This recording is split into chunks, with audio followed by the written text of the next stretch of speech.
Kema poliwisetlatolkamanali, elikeja miki, wamias mikeja, wamias mikise, elikeja kema tlapaniseteskak, inintos, elikeja akawilotl, tlen sampanotejki, pampa ayucaca molinia. Juan que más panoyani, más igual me mucagua, más te igneltisque.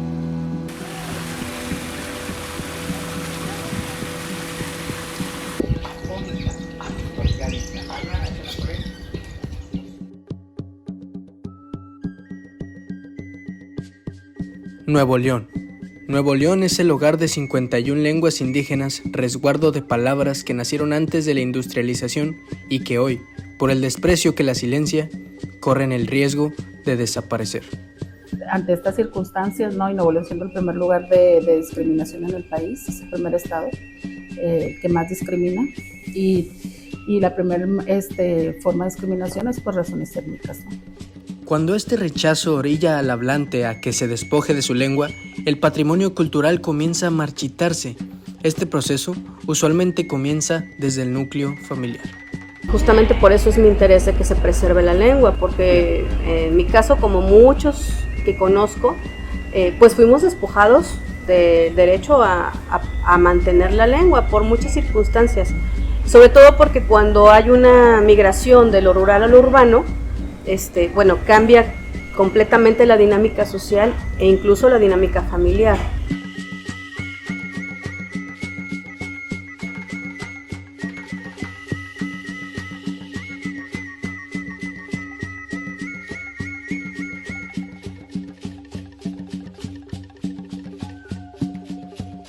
¿Qué obstáculos? Pues bueno, la negación histórica que hay en Nuevo León, en donde se dice que no había pueblos indígenas, cuando esto es una falsedad. En Nuevo León había pueblos establecidos ya con sistemas normativos, entonces sí habitaban grupos indígenas, había siete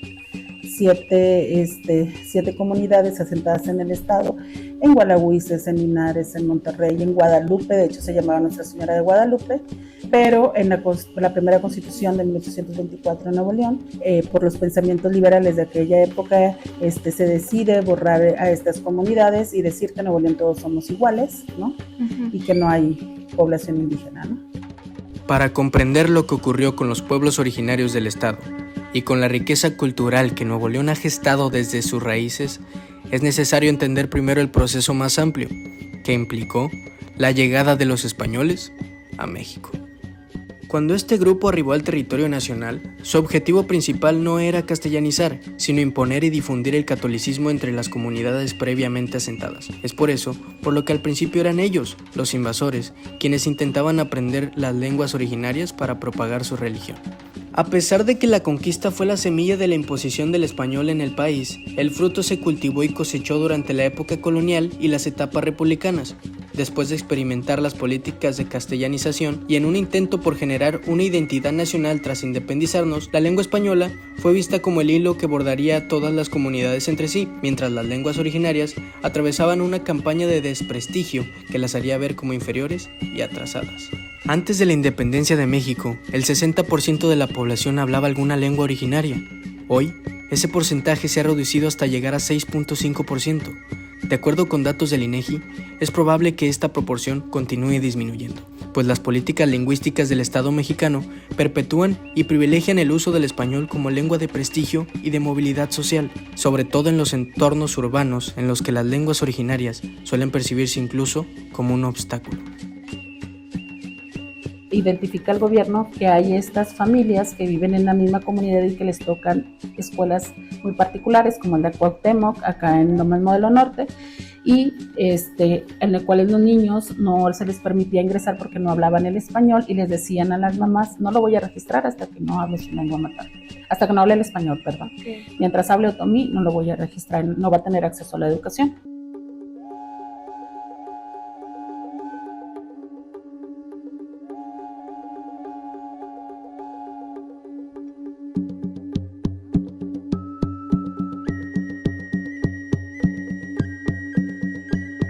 Yo me llamo Rufina García Miguel, soy encargada del proyecto de este año y soy intérprete náhuatl. En idioma español empecé más o menos a comprenderlo en la escuela. Y ya los maestros iban de aquí desde Monterrey, Nuevo León, y ellos pues no lo hablaban el español, a fuerzas teníamos que aprender el español.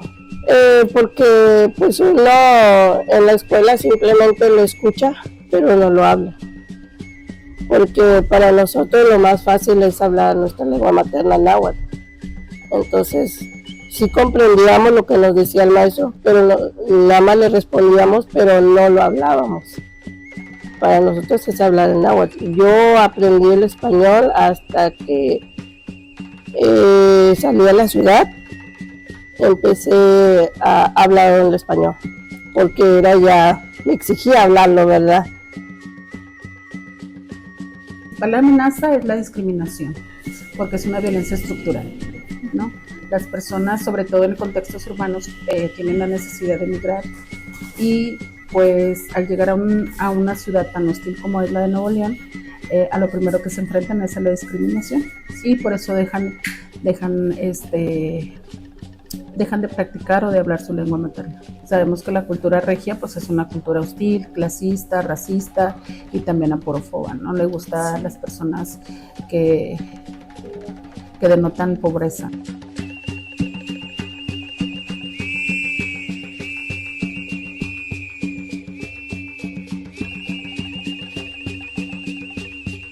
Teniendo como antecedente el estigma y la discriminación, pues muchas veces los papás piensan que te hacen un bien con no enseñarte a hablar, ¿no? El entorno que Nuevo León ha construido para las lenguas originarias es violento, adverso y discriminatorio. En la mayoría de los casos, este ambiente hostil se convierte en la razón por la que los hablantes se ven orillados a distanciarse de su origen. La lengua materna no hay palabras que no tienen traducción. Entonces, y una de ellas, ¿verdad?, de que ya a mis hijos yo ya no les enseñé a hablar en mi lengua materna. Ellos ya no les enseñé por la discriminación, por la vergüenza de antes de que yo llegara aquí. Si yo hubiera llegado antes, desde hace mucho tiempo, pues sí les hubiera enseñado a ellos. Pero ahorita ya mis hijos no, ellos no lo hablan, no lo entienden.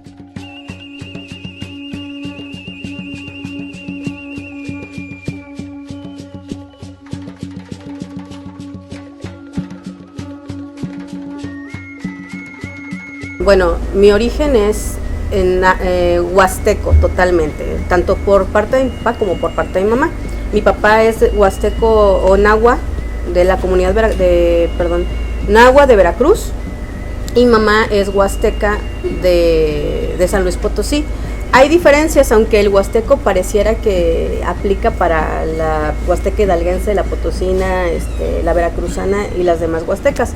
Solamente que cuando se refieren a la comunidad huasteca, a lo que realmente se están refiriendo es a la comunidad Tenec, ¿sí? No es tan, la gente no está tan familiarizada con el término Tenec, es más fácil decirles huastecos. Ajá. Y mi papá habla náhuatl, y por parte de mi mamá la lengua materna es el Tenec.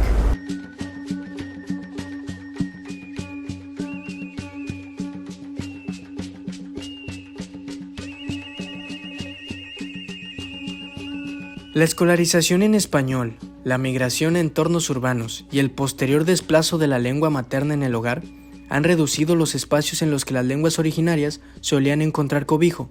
No obstante, entre el silencio, son las voces de las mujeres las que se han convertido en las principales guardianas de la palabra. Siempre tratamos que este sea un espacio, es un espacio comunitario de mujeres indígenas y de sus infancias, ¿no? Entonces, por lo regular en la cocina siempre se conserva la lengua materna. A veces es pluricultural porque, por ejemplo, ahorita tenemos ahí adentro, aunque ustedes no lo crean, hay personas que hablan lengua náhuatl, lengua tenec, lengua otomí, ¿no?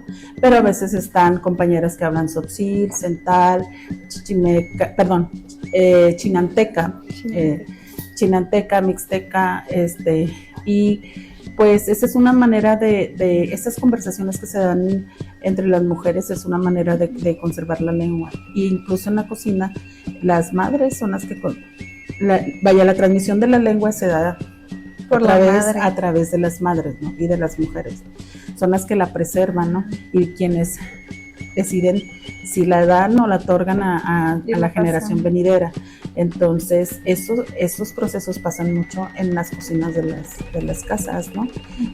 La madre es quien la transmite, ¿no? En las tareas de los niños, en el acompañamiento en la escuela, ¿no? Ellas son las que tratan de preservar la lengua. Yo soy autoadscrita como parte de la comunidad Tenec, ¿sí? Mi origen indígena es Tenec y decidí que así fuera por una razón, porque esto es un derecho constitucional, ¿sí? Decidí que así fuera porque si la preservación de la lengua materna depende de las mujeres, pues, y mis raíces, ¿no? Por parte de mi mamá, pues mi raíz es de Tenec.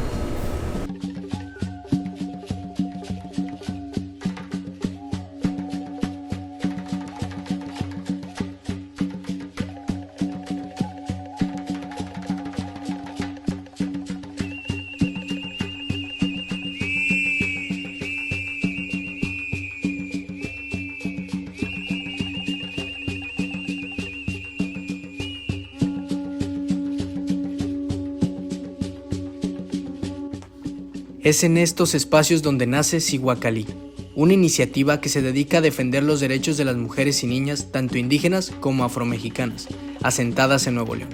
A la vez, intentan preservar las distintas lenguas que laten en el corazón de su comunidad. Entiendan que no hay por qué avergonzarse, pero también les damos talleres y en estos talleres, en esas conversaciones, ellas aprenden a ejercer sus derechos, aprenden a dejar de sentir vergüenza, a dejar de sentir miedo y eso facilita un proceso para que, para la preservación de la lengua, pero pues para el ejercicio de sus derechos ya en el día a día, ¿verdad? En este lugar donde estamos es una casa para las mujeres indígenas y que cualquiera persona que venga de diferente lugar, ya sea diferentes culturas, idiomas, que sepa que aquí tenemos un lugar donde puede llegar. Está una casa para que donde nosotros lo podemos escuchar, atenderlo, lo que la persona necesite. Que aunque cada quien esté en sus distintos municipios, o sea, la comunidad indígena siempre tiende a congregarse, siempre tiende a agruparse. Entonces es muy natural el actuar siempre en colectivo, ¿sí? Entonces Ricardo pues es el hijo de todas. Ya cuando su mamá se vaya y venga otra infancia, pues va a ser el hijo de todas también y a todas nos va a tocar también cuidarlo. Pero lo hacemos con mucho cariño, con mucho amor y con mucha conciencia de la importancia de los cuidados. Para que la lucha por mantener viva la palabra florezca adecuadamente, sus raíces deben estar plantadas en una base sólida que nutra sus acciones, es decir, en las políticas públicas. Sin embargo, estas siguen siendo ineficientes en la garantía de la preservación digna de las lenguas. ¿Qué estrategias? Pues yo creo que habría que permear el enfoque de interculturalidad en todo el sistema educativo, en toda la Constitución, para mí, ¿no? Los pueblos originarios y afrodescendientes siguen estando contenidos todos sus derechos en un solo artículo de la Constitución, que es el 2. Mientras que eso siga así, pues no va a haber un fortalecimiento real para la preservación de las lenguas, desgraciadamente.